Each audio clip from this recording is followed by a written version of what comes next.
Seated beside me is James McWhorter. I conduct an interview with James in regards to a homicide that occurred this past Tuesday. I found this VHS tape inside a box that had been kept in storage since the mid-1990s. You turned us off? That's all right. You can just tell us what happened. I know it's not a pleasant thing. At that point, he fucking shot her.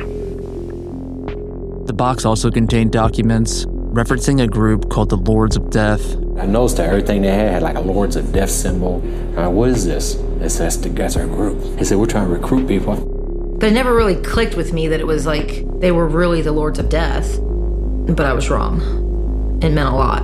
I learned that the Lords of Death could be connected to several unsolved murders dating back to the 1980s. It was pretty strange to run into this kind of murder. A husband and wife? Who would do such a thing? 2 murders in the same family, months apart from each other. It still boggles the mind. As I dug deeper, I realized the box contained crucial information about these murders.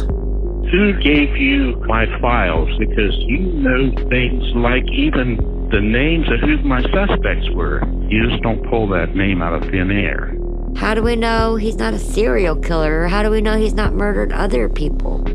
I'm a firm believer of letting sleeping dogs lie. You ought to leave it alone. From Tenderfoot TV, I'm Thrasher Banks. This is Lords of Death. What makes them so scary is their emptiness, their lack of conscience. People like that, you know, are capable of doing anything. Lords of Death premieres November 18th.